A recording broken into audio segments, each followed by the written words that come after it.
संदीप, इससे पहले कि मैं इस चुनाव में सबसे बड़ी चीज जो मैं तो कभी सोचा नहीं था सपने में, और मुझे यकीन है बहुत सारे लोग नहीं सोचे होंगे, कि बहुजन समाज पार्टी जिसकी 4 बार मुख्यमंत्री मायावती हैं, वो बहुजन समाज पार्टी उत्तर प्रदेश के एक चुनाव में खाता नहीं खोल पाएगी। चौथे नंबर पर खाता नहीं खोल पाएगी।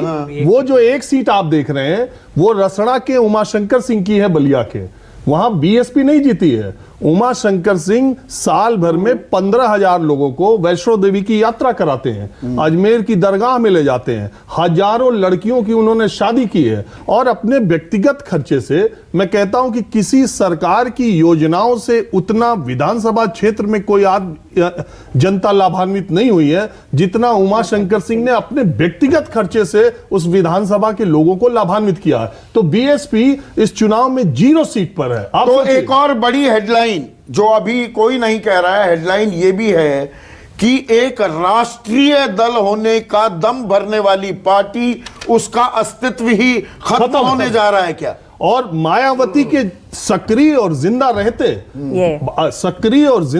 उत्तर प्रदेश में भारतीय बहुजन समाज पार्टी को 1 सीट नहीं मिलेगी, मैं ये कभी सोच नहीं सकता था। उत्तर प्रदेश में ये कोई नहीं सोच सकता। अब आते हैं बाकी 4 सीटों पर।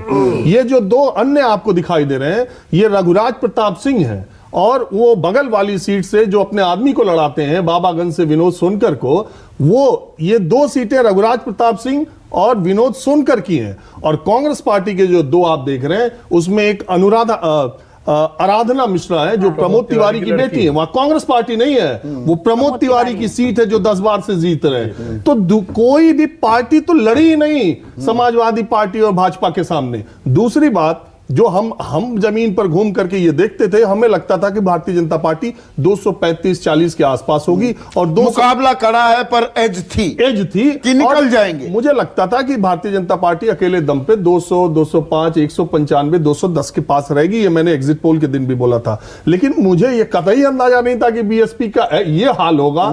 कांग्रेस के बारे में बीएसपी का कमजोर होना, शीतल, क्या सीधे सीधे बीजेपी के फायदे में तब्दील हुआ? बिल्कुल ही नहीं, बीएसपी और कांग्रेस दोनों का कमजोर होना भाजपा के खाते में जुड़ा।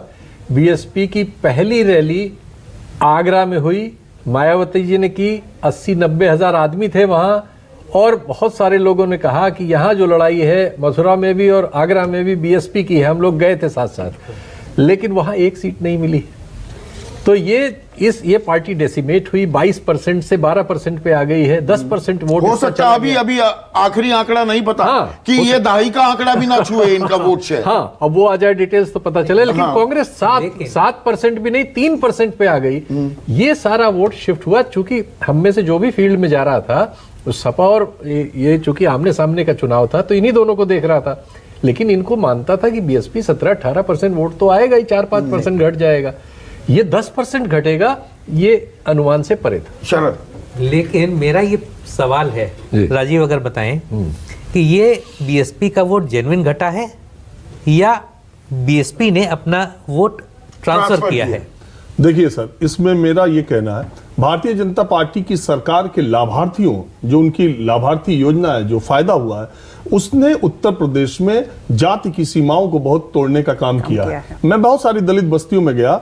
ये ठीक था कि उनका एक अटैचमेंट मायावती से था, लेकिन वहां ऐसे लोग भी कहने वाले थे कि इस सरकार में भी हमें बहुत कुछ मिला है, और इस सरकार ने कोई ज्यादती, इस सरकार में किसी के साथ अन्याय, या इस सरकार में होता क्या था, पहले मायावती की सरकार में दलित एक्ट, जो एक्ट लगता था, उससे बहुत सारे लोगों को प्रॉब्लम थी।